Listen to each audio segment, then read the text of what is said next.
สบายดีเนาะวันนี้เฮาสิมาแนะนำสินค้าใหม่เนาะตัวนี้จะเป็น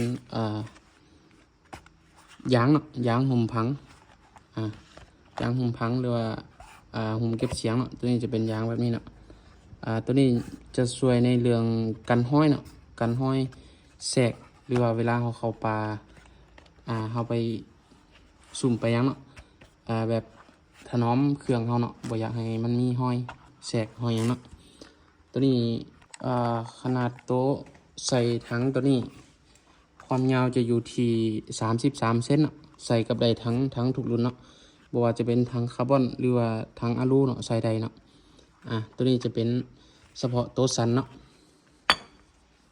เฉพาะโต๊ะสันใส่ถังลมเนาะแล้วจะมีสำหรับโต๊ะสันนี้จะมีแต่สีดำอย่างเดียวเนาะสีดำสีอื่นบ่มีเนาะแล้วโต๊ะเฮาใส่เก็บเสียงตัวนี้ขนาดของทอจะอยู่ที่28 มิลเนาะ28 มิลใส่เก็บเสียงขนาดของเฮามาตรฐานจะอยู่27หรือว่า26 มิลเนาะสำหรับขอบลำเก็บเสียงงานเบียดเนาะตัวนี้มันความยาวจะ1 เมตรเนาะจะเป็นเส้นแบบนี้เนาะจะมีสีแดงกับสีดำเนาะความยาว1 เมตรแล้วแต่ลูกค้าสิไปตัดใส่เนาะบางคนใส่เรา40บางคนใส่เรา50เนาะลูกค้าไปตัดใส่เองแต่สำหรับโต๊ะใส่ถังนี้จะยาวแต่33 เซนเนาะใส่กับได้ทั้งทุกรุ่นเนาะแล้วมื้อนี้เฮาสิมาสาธิต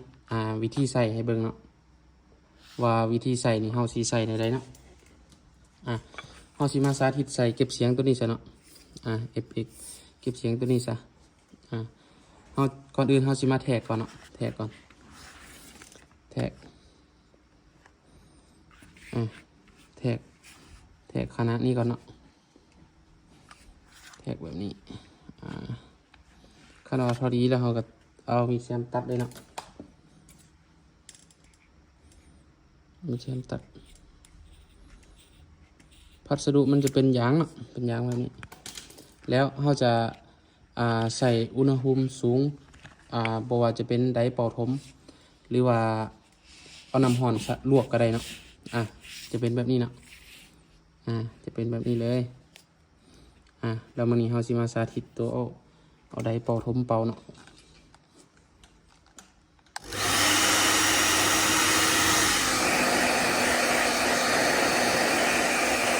เป่าให้เลยนะ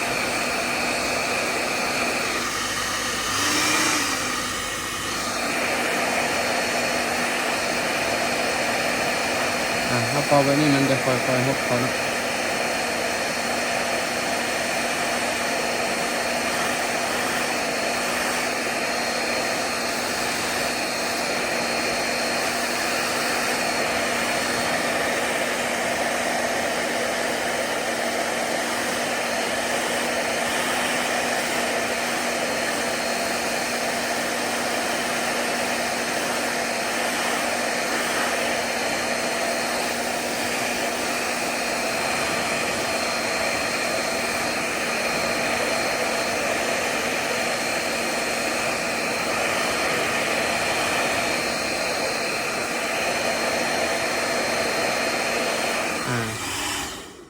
เขาจะมาสาธิตเอาขาวๆแบบนี้เนาะนี่เวลาเขาเป่ามันจะติดกับตัวเก็บเสียงของเขาเลยเนาะติดแบบนี้เลยลายมันก็จะเป็นงามๆแบบนี้เลยเพราะว่ากันกระแทกเนาะเวลาบางทีเราไปป่าเวลาสีเขาโคอย่างนะมันจะมีปัญหาสมมติเราอยากปล่อยมือสองมือยังบอกสินค้าเขาก็จะเก่าเนาะมีแต่ราคาบ่ฮอดแสนเนาะตัวนี้เนาะทอตัวนี้เนาะผู้ใดสนใจมันสามารถทักหาเบอร์หน้าโปรไฟล์ได้เนาะหรือว่าเขาสิฝากเบอร์ไว้ให้ทักหาทาง WhatsApp เนาะสินค้าเขามีเก็บปลายทางเนาะสำหรับเขาใส่ตัวถังนี่ก็คือกันเนาะมีแต่ซื้อไปเป็นเซตแบบนี้นะซื้อไปเป็นเซตแบบนี้แล้วก็ใส่แบบนี้เลยเนาะถังนี่จะขับในนึงเนาะจะใส่แบบนี้เลยเราเวลาเขาใส่ยางให้มันมึนเขาเอาน้ำมันหล่อลื่นของสูบใส่หรือว่าเอาแป้งใส่ก็ได้เนาะเอาแป้งใส่ในนึงแล้วก็ใส่แล้วก็เป่าเนาะเป่าคือกับข้าพเจ้าเฮ็ดให้เบิ่งเมื่อกี้นี้เนาะเป่าใส่หรือว่าเอาน้ำร้อนลวกก็ได้เนาะน้ำร้อนต้มน้ำร้อนประมาณ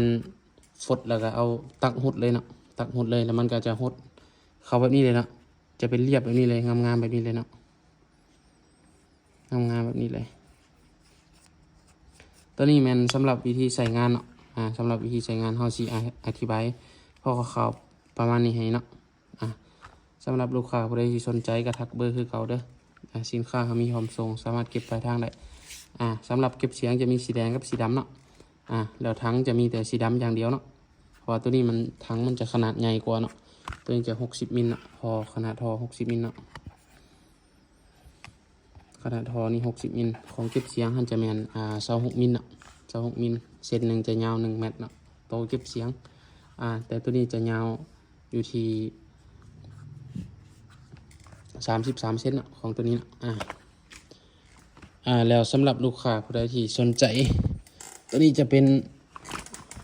ตัวนี้สำหรับผู้ใดสนใจครบเซตเฮาก็มีคือกันนะตัวนี้จะเป็นท็อป A เข้ามาใหม่2025เนาะจะเป็นโมเดลใหม่เปลี่ยนโมเดลจะมีแต่ตัวล่างนี้เนาะกับตัวเซฟตี้เนาะเซฟตี้มันจะปรับเป็นแบบนี้เนาะจะเลื่อนเป็นแบบนี้เนาะตัวเก่าจะมีแต่ยูเนาะตัวนี้จะเป็นปิดแบบนี้เนาะสะดวกกว่าเนาะแล้วก็จะมีน้ำหนักเบากว่าตัวสุดเก่าเนาะ